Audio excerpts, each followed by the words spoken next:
رسمی از رسوم وایکینگ ها در شمال اروپا که هر سال برای به جا آوردنش جمعیتی از والها و دلفین ها را سلاخی می‌کنند. در جزایر فارو، سواحل نزدیک دانمارک، دلفین های پهلو سفید را با قایق ها به سمت خلیجی کوچک و کم عمق هدایت می‌کنند و یک رسم 100 ساله از همانجا روی آنها اجرا می‌شود. Sobald die jemand sieht, ob der Zahnarzt, به محض اینکه کسی دلفین ها رو ببینه، حالا دندون پزشک باشه، مهندس، مأمور پلیس یا نظافتچی، موظف اعلام کنه، بعد همه هر کاری دارن رها میکنن، سراغ دلفینا میرن و به طرز بیرحمانه اونا رو میکشن. در این مراسم بریدگی های عمیقی روی بدن دلفین ها ایجاد میکنند و لاشه ها را به ساحل میبرند.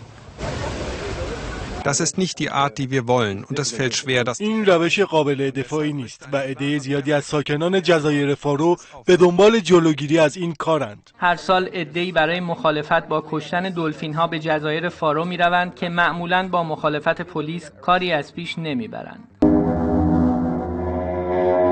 از قتل عام دلفین ها در شمال اروپا که بزرگترین کشتار پستانداران دریایی است، افکار عمومی چندان خبردار نمی شود. حتی در تجمعات حامیان محیط زیست. نه اطلاعی ندارم، ولی میتونم تصور کنم که این یه جنایت نسبت به حیواناته.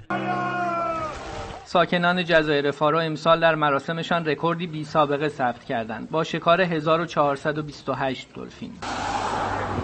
عده‌ای هرچند در این حد اندک در آلمان به این رسم دلفین کشی معترضند. این برای ما تعجب آوره که همه سکوت کردن. دست کم دولت آلمان میتونه موضع‌گیری کنه تا جلوی این رسم گرفته بشه.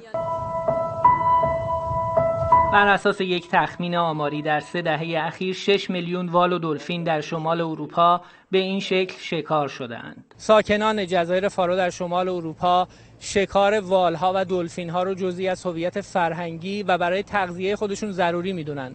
از سوی دیگه کارشناسان و مدافعان محیط زیست و حقوق حیوانات هم معتقدند که این نوع کشتار بی‌رحمانه است، علاوه بر این که باعث انقراض این گونه‌های دریایی میشه. امیر شجاعی، خبرگزاری صدا و سیما، برلین.